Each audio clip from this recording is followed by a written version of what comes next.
Hi, I'm Kristen Smith. And I'm Bill Hosko. It is Thursday, October 18th, 2012. We are here in Bill's lovely art gallery in the Securian Center in downtown Saint Paul. With us tonight behind the scenes is Bill number 2. How you doing tonight, Bill? I'm doing good. How about you guys? Doing well. Great, thanks. Doing well. This is Bill's and my third video with the other Bill as well, where we have discussed the coming ballpark development in downtown Saint Paul, specifically Lowertown. Yes. Yesterday, the city officially agreed to open for bids the construction of the ballpark. Is this a good thing? Absolutely it is. The project may be potentially up to $54 million. Taxpayers will be paying the great majority of this cost. So opening up the project for bids is a great thing. Does it change the ballpark's completion timeline? I agree with Mayor Coleman. It doesn't need to. The timeline is still for a completion of May for the 2015 in time for the St. Paul Saints season opener. Plenty of time. Yes. Tonight was supposed to have been the first meeting of the Lowertown Ballpark Design and Construction Committee. Why was it postponed? Because there is now a bid process on the project where before the city had selected Ryan Company's construction to build the ballpark. One thing I want to point out to you tonight, and I've done it in the past, is the flyer that the city created for the lawmakers this spring, Governor Dayton and thousands of other people, specifically said community input will help determine the ballpark's actual design. Have they had any? That remains to be Bigger seen. question. And, you know, when the state awarded the city money, the funds it sought last month, it was $25, not $27 million. But it was interesting that we're hearing that there's a $2 million shortfall. How can there be a shortfall if the design has not been actually, There's ambiguity there. That seems very odd. And the Lowertown Ballpark Design and Construction Committee, the operative word design, some people have wondered, is this a rubber stamp committee? The city council called for it in July of this year through a resolution. And I don't want it to be a rubber stamp committee, and I'm sure some of the members of it don't. So I do hope they start having some meetings before the bids are actually sought, which I understand is in November 30th of this year. Briefly tell us again about the alternate ballpark concept you have developed since January 2011. It utilizes the existing Gillette building on the site where the city's concept takes the building down. The building is 1 block by 2, 4 levels. It is massive. Drawings are going to be on the screen right now as I'm talking. It cuts away a section of the building, inserts the ballpark stands, amenities for the ballpark. Outfield goes out past the building. On the east side of the remaining building, there's 3 levels of indoor parking. That's near the Lafayette Bridge. And on the west side, adjacent to the farmers market, there's 4 levels of commercial space. Some wonderful possibilities that you could do with that. There's another video where you can see more details on this. There's a blog, a PowerPoint presentation. You could do some remarkable things by utilizing the existing building. Definitely. Yes. Recently, you asked Mayor Coleman to allow a public tour of the building. What was his response? It's not received one, really. My initial communication was responded to by a staff person where he said the building was a vacant building and the public was not allowed into it.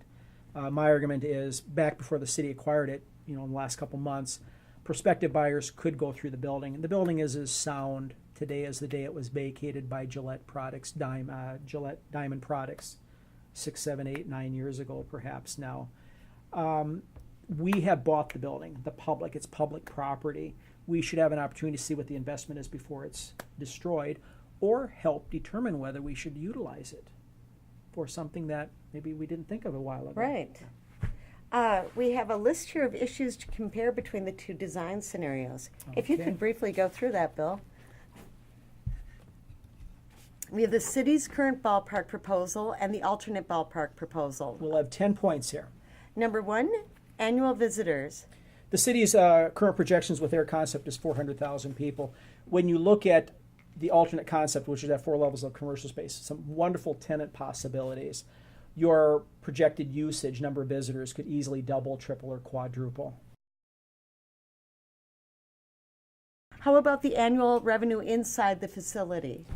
The city's proposal, the Saints have 53 home games a year. You're going to get some college and high school tournaments in their baseball tournaments, some concerts, maybe some winter carnival events.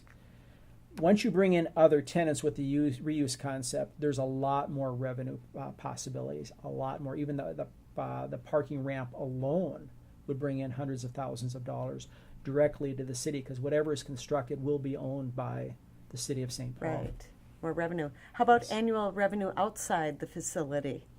The city's current proposal, if it sits empty much of the year, and it will, you're going to have more than limited spending outside it. But if you create a destination center with multiple attractions within it that can be visited on a year-round basis, the amount of revenue spent outside the facility, of course, then goes way up.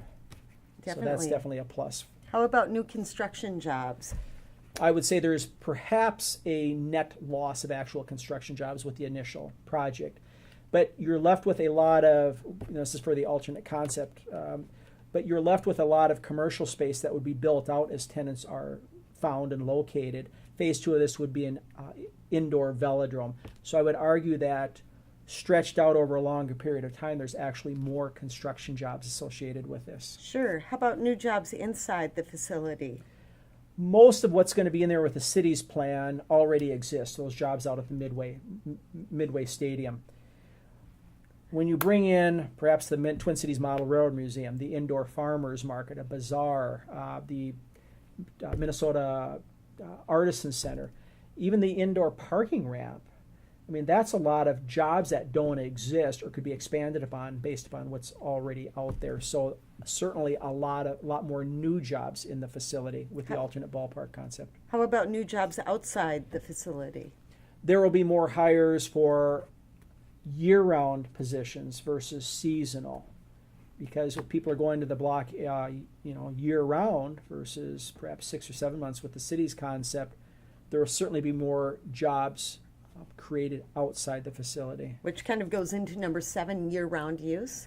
Yes, the city's plan, it'll be very difficult for that to have year-round use. And there's a proposed cafe and an art gallery along Broadway Street. But unless you have your anchor tenant right behind it, bringing in it's like a mall. You have an anchor tenant at the mall to pull in the people. Right. It'll be difficult for that cafe and art gallery to remain open year-round. And I'm a professional artist, so I understand some of this. Again, with the multiple use bit, absolutely year-round use. How about access, traffic flow, and parking? This would have a Skyway connection. It's a good thing for St. Paul. Much like the XL Center has a Skyway connection, it'd be good for the economics to have a Skyway connection. Traffic flow, when you look at the site plans, the current one, the 5th Street wraps around the building. With the city's plan, it takes it away completely. With the reuse plan, 6th Street then actually becomes a street that wraps around the building. Traffic flow, you make it, the vast majority of people coming to whatever's built are going to drive. And you need to make it easy in and easy out for them. Right. When you look at the site plans, the after views of the city's plan versus this alternate concept, look where the surface parking lots are. The alternate concept allows people to access those surface lots much easier. How about the existing brownfield conditions? There is some contaminated soil on the site, and I've talked about some of this before, but I'll do so again for everybody's benefit today. The Minnesota Pollution Control Agency would rather an existing brownfield not be disturbed. Otherwise you're picking up that dirt and moving it somewhere else and capping it. By keeping the building there and the existing street, much of that, you are disturbing far less of the contaminated soil. That's actually a greener concept by the reuse plan. Definitely. How about the overall economic impact on the city of St. Paul? Again, there's no comparison. We could potentially create an attraction unlike anything in America and perhaps even the planet. And more recently, as I take this away, the Minnesota Cricket Association, cricket is a first cousin perhaps to baseball. They have seen this concept and they're very intrigued by it, and they have contacted Mayor Coleman and asked for some time to meet with him on this. Oh, great. Yeah. You continue to share your concept on this multi-use facility? Yeah, almost on a daily basis. People who come into the gallery here, they send me emails, phone. I continue to share with people. The feedback is very, very positive. Any negative feedback? There's been some. It's been a little bit. It's not much. What's the worst you've received? What's the worst? Here's one. There's a property owner downtown who I've known for a long time. He's been irritated with me over this, to be honest. And he sent me an email not long ago asking me to remove him from the contact list, which I think is unfortunate. Wow. Because I would argue he would stand to benefit from this a lot. But he basically said, why don't you stick to what you know best, art, Ouch. and leave baseball design for the big boys. And I have an investment here. This is my hometown. I care about this town, and I have something to add to this conversation. But again, the short version of all this is that you at home, and you, Bill, we're taxpayers. We're investing a lot into whatever's going to be built there, and we should help determine the ballpark's actual design. Right.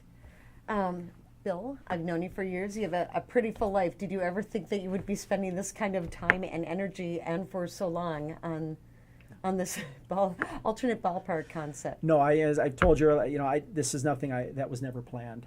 And I did try to hand this off to Mayor Coleman quite a while ago, and